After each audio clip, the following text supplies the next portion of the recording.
पहले अतीक अहमद और उसके बाद मुख्तार अंसारी। उत्तर प्रदेश की सियासत के दो ऐसे बाहुबली जिन्हें उनके इलाके में रॉबिन हुड कहा जाता था। यूपी पुलिस के रिकॉर्ड में जिनकी छवि अपराधी के तौर पर थी, जो कई बार के सांसद विधायक थे, अब इस दुनिया में नहीं रहे। अतीक अहमद की सरेआम टीवी कैमरों के सामने गोली मारकर हत्या हो गई और मुख्तार अंसारी को कहा जा रहा है कि जेल में दिल का दौरा पड़ने से निधन हो गया। कम से कम आधिकारिक तौर पर तो यही कहा गया है।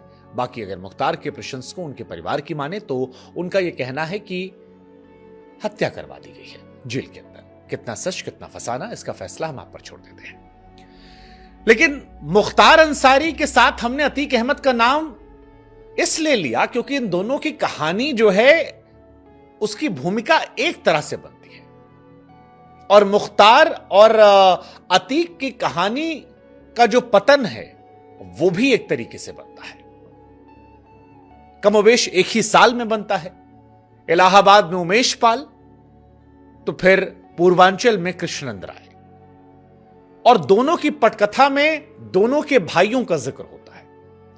अतीक अहमद के भाई अशरफ का चुनाव हारना उमेश पाल से, और इधर मुख्तार अंसारी के भाई का चुनाव हारना कृष्णनंद राय से।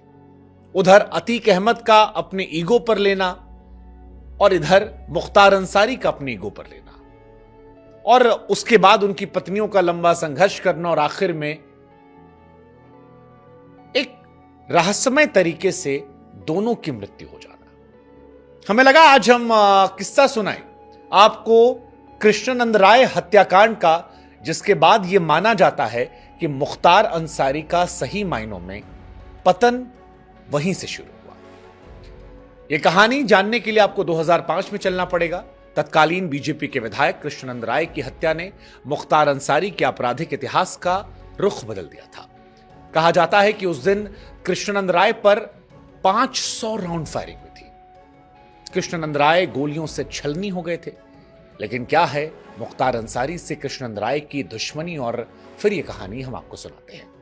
हालांकि इस कहानी को जब आप सुनेंगे उससे पहले हम आपको एक दिलचस्प चीज बता दें कि कृष्णानंद राय केस में जिन जिन की संलिप्तता थी उनमें एक नाम बड़ा था मुन्ना बजरंगी, जिनकी जेल में हत्या हो गई। एक नाम था संजीव जीवा, जिसकी कोर्ट में हत्या हो गई, और तीसरा नाम था मुख्तार अंसारी, जिनकी जेल में हार्ट अटैक से मौत हो गई। आधिकारिक बयान की माने तो बाकी दूसरा वाला लोग चर्चा कर रहे हैं और उसको लेकर सुगबुगाहट काफी तेज है। ये तीन नाम थे जो इस हत्याकांड से जुड़े थे। अब ये कहानी, जैसा कि हमने आपको बताया कि बदले और रसूख की थी। मुख्तार उस परिवार से आते हैं जिसमें उनके नाना ब्रिगेडियर उस्मान 1947 की लड़ाई में लड़ते हैं। मुख्तार उस परिवार से आते हैं जिसमें उनके दादा इंडियन नेशनल कांग्रेस के प्रेसिडेंट रहते हैं, गांधी जी के करीबी रहते हैं। मुख्तार उस परिवार से आते हैं जिसमें उनके पिताजी लेफ्ट पार्टी के बड़े नेताओं में से होते हैं। मुख्तार उस परिवार से आते हैं जिसमें उनके चाचा देश के उपराष्ट्रपति डॉक्टर हामिद अंसारी होते हैं, और उनका बेटा भी शूटिंग में इंटरनेशनल प्लेयर रहता है। लेकिन मुख्तार अंसारी की पहचान अलग थी। मुख्तार अंसारी की पहचान एक बाहुबली के तौर पर थी, एक अपराधी के तौर पर थी, माननीय सांसद के तौर पर थी, रॉबिन हुड गरीबों के मसीहा के तौर पर थी। उनकी पहचान एक कातिल के तौर पर भी थी। मुख्तार अंसारी अपराध की दुनिया में एक नामी गिनामी चेहरा। 29 नवंबर 2005 की घटना, गाजीपुर जिले के मोहम्मदाबाद से उस वक्त के विधायक कृष्णनंद राय समेत 7 लोगों की हत्या हुई थी। कृष्णनंद राय पर 500 राउंड फायरिंग हुई, AK-47 का इस्तेमाल किया गया। उस दिन गाजीपुर जिले के गोडवोर गांव में एक शाम होने वाली थी, थोड़ी बारिश हुई। कहा जाता है कि कृष्णनंद राय पड़ोस के सियारी गांव में जाने की तैयारी कर रहे थे। उस गांव में एक क्रिकेट टूर्नामेंट था, उसका उद्घाटन करने के लिए उन्हें चीफ गेस्ट बुलाया गया था। बगल के गांव में जाना था, थोड़ा सा बेफिक्र थे। बुलेट प्रूफ गाड़ी जो थी वो घर पे छोड़ दी, दूसरी गाड़ी से निकले, और यही उनकी लाइफ की सबसे बड़ी मिस्टेक हो गई। कृष्णनंद राय के भाई राम नारायण राय ने उस घटना पर जो कोर्ट ने बयान दिया था, उसने बताया था कि टूर्नामेंट का उद्घाटन करने के बाद शाम करीब 4 बजे अपने गनर निर्भय उपाध्याय, ड्राइवर मुन्ना राय, रमेश राय, श्याम शंकर राय, अखिलेश राय और शेषनाथ सिंह के साथ वो गांव की तरफ जा रहे थे। राम नारायण राय के अनुसार वो खुद दूसरे लोगों के साथ कृष्णनंद राय की गाड़ी के पीछे चल रहे थे। जब वो गांव पे जाते हैं तो एक ग्रे कलर की एसयूवी सामने आती है, 7-8 लोग निकलते हैं और उसके बाद AK-47 से गोलियों की बौछार कर दी जाती है। विधायक समेत 7 लोगों की हत्या हो जाती है। मामला गाजीपुर के मोहम्मदाबाद थाना क्षेत्र के अंदर आता है और 500 राउंड फायरिंग होती है। जिस कृष्णानंद राय की तस्वीर हम आपको यहां पर दिखा रहे हैं, कहा जाता है कि इनके शरीर में 67 गोलियां निकली थी। यह घटना उत्तर प्रदेश के इतिहास में सबसे सनसनीखेज राजनीतिक हत्याओं में दर्ज हुई थी।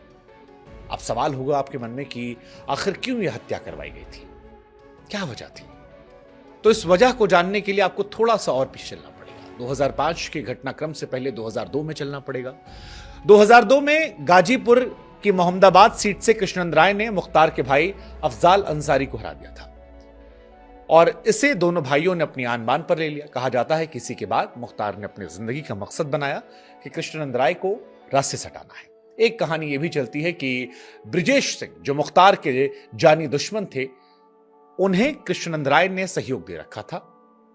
कृष्णानंद राय चुनाव जीत गए थे और मुख्तार को लगता था कि यह उनकी सियासी जमीन के खिसकने जैसा है, लिहाजा बदला ले लिया गया।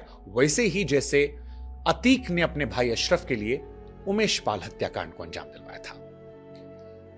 इसके बाद अंसारी बंधु जो हैं वो कानून में उलझ गए, कानून फंसते गए। अंसारी भाइयों के शुरुआती दौर में ताकत रुतबे के बल पर इस कहानी को उलझाया गया। तमाम जो गवाह थे वो पलट गए। अफजाल अंसारी लगातार कहते रहे कि मीडिया गलत जानकारी दे रही है। मुख्तार के खिलाफ हालांकि और भी कई मामले थे, 13 मामले, जिसमें से गंभीर अपराध के सिर्फ 2 या 3 और मामले थे, ये कहना था। लेकिन मुख्तार अंसारी एक बाहुबली के तौर पर उनकी पहचान रही। अलग अलग जगह फिरौती, रेल का ठेका, तमाम विषयों को लेकर उनकी पहचान रही। लेकिन अब वो कहानी खत्म हो गई है।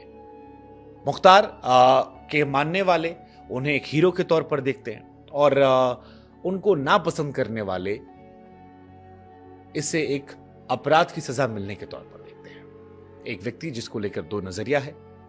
नजरिया आपका क्या है, ये हम आप पर छोड़ देते हैं। मुख्तार अंसारी की मौत नेचुरल है, इत्तेफाकन है, या इसमें कोई साजिश है, सियासत है? ये सवाल भी हम आप पर छोड़ देते हैं। लेकिन हमें लगा ये कहानी सुनाते हैं जहां से शुरुआत हुई थी मुख्तार अंसारी के पतन की, और अब ये किस्सा इतिहास के पन्नों में दर्ज हो गया। ना कृष्णानंद राय आज हैं, ना मुख्तार अंसारी हैं, लेकिन पूर्वांचल के इतिहास में इन दोनों का नाम हमेशा याद रहेगा।